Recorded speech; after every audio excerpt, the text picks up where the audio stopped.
Everybody needs somebody. Hi, Suzanne. I'm so sorry to hear about your husband. Those words, or something like that, seem to be the only thing anyone ever said to Suzanne these days. She had never been the social type, and so focused on work, she could count the friends she'd had in her life on both hands. It never bothered her until recently. She'd reached the point in her life where everyone she knew had started dying off.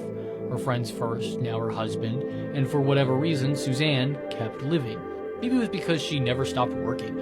Suzanne loved her job as a coroner at the police station. It was an odd, morbid profession to most, but it supplied her life a motive, a drive that many retirees lack. Maybe it was just good luck, or bad luck. Either way, she never had any children or siblings and now found herself alone. Loneliness is an odd thing. Even the most antisocial of us feel it from time to time, the primal animalistic drive to connect with others, clawing, scratching at the backs of our skulls, begging to be fed. The animal in Suzanne's head had gone feral from lonely nights and sterile workdays, a continual howling, gnashing, screaming from just behind her eyes. Once she'd grown very accustomed to keeping locked up, she kept telling herself that the next person to speak to her in that pitiful, insincere, socially contracted, sorry about your loss way was going to get their head bashed in. Maybe she could make some nice prison buddies. Unfortunately, her aging body and spirit could never commit. Suzanne had always been a talented coroner. Even as she got increasingly older and older, she remained sharp as ever. I suppose that's why they always gave her the more challenging stuff. I suppose that's why one day, when they found a corpse in the wood that could not be moved, they called her. She assumed, probably like you did, when they said it could not be moved, they meant in a logistical sense. Perhaps it was too heavy, more equipment needed to be brought in, or maybe it was just tangled in bureaucratic red tape yada yadas. Of course, what she found was far from it. The body lay face down in the dirt and grass of that far tucked away corner of the woods. It had no rope, no chains, no roots or vines that held it down visibly, and yet it could not be moved. Not even turned over. A simple flipping of the body proved completely impossible. Police officers and EMTs gathered, muttering in confusion, looking at it from different angles, certain one of them would reveal the obvious detail that everyone missed. Suzanne quickly rid herself of the crowd. Now that she'd been given command, there would be no more need for this spectacle, only a professional and her work. With a small crew, she went through the steps many others had before, pushing it, pulling it. Suzanne looked at it from every external perspective until deciding to go internal. Cutting open the body on the forest floor was not typical, and certainly not hygienic, but she hoped to find something sticking through in there, something that had grounded the corpse. Even after a thorough inspection, though, Suzanne found nothing out of the ordinary. It seemed in all ways a typical, lifeless body. They sewed it back up and left it for the day.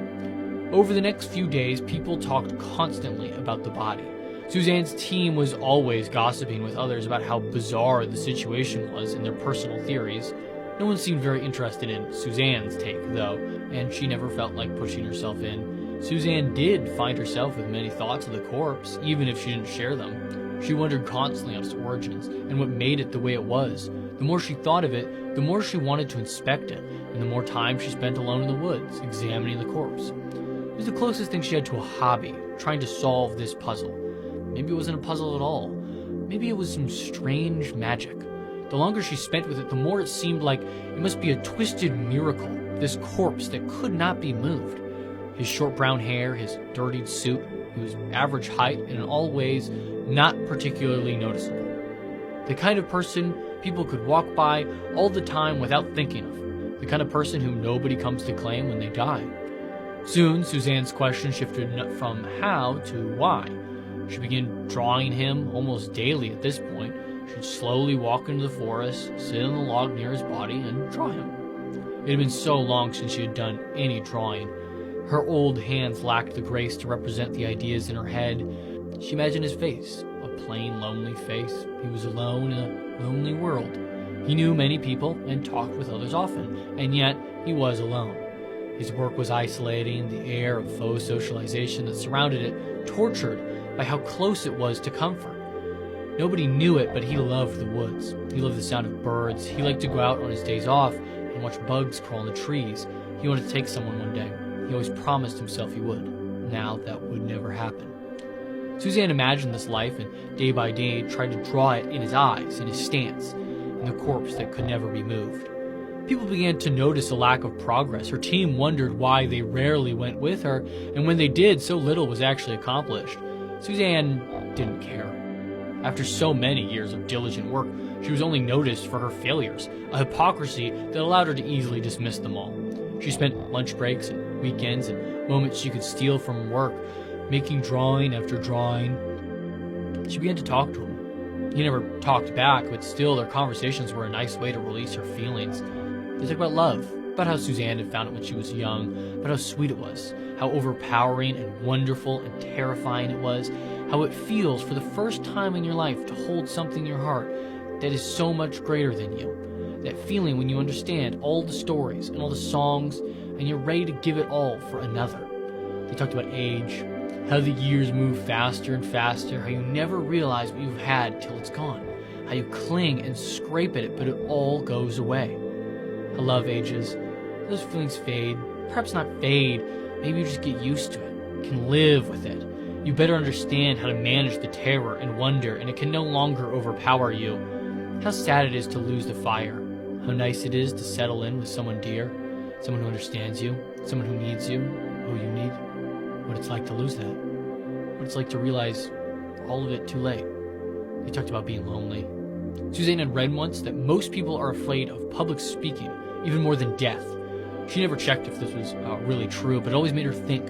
The human mind was built to love, to be loved. The most horrible thing we can imagine is that we will humiliate ourselves so much that we will be forever cut off from that. She wondered if she was cut off from that. Not by humiliation or disgust, but a creeping distance. That the natural state of any relationship is to drift apart, to fade. She thought about how we spend our lives paddling into the water to bring our boats closer together, and how we can only keep doing it for so long. Everyone lives so distantly. They discussed. We are continually torn away from one another. We do not speak to each other or touch each other. Even as we crowd ourselves into tiny cities on a tiny globe, we find new ways to stay apart. They wonder if there was a better way to live, if we were doomed to torture ourselves forever, so lonely and yet too scared to reach out. Someone has to do the public speaking first. Someone. Suzanne barely noticed as her days shifted away from work entirely. She simply stopped showing up. She enjoyed having a friend, or something like a friend. It was easy, and it helped her. That animal in the back of her skull settled, let her hear her own thoughts for a moment. Suzanne felt like she could survive being alone for a little while. Maybe there was something to being forgotten for a bit. Her drawings had become much better. The grace of youth had come back with practice. She began to add happier tints to his face. It was a cool September morning when Suzanne had come to the forest, sketchbook in hand, to find a police truck waiting there for her, and the body disassembled. As Suzanne's boss approached her, he explained that they decided to simply take the body apart to remove it, that she had made no progress and had been slacking off her work. The idea of retirement was mentioned. Sympathies were offered, but not sincerity. Suzanne didn't listen too much. All she heard was a tiny animal crying in her head for a morbid miracle that died that day. She watched them move the non-magical pieces bit by bit, each one now easily removed from the ground. None had a strange shimmer or marking. His head had been taken apart as well, perhaps by accident, perhaps in some targeted cruelty, because that's what hurt most, that she never knew if his face looked like her drawings.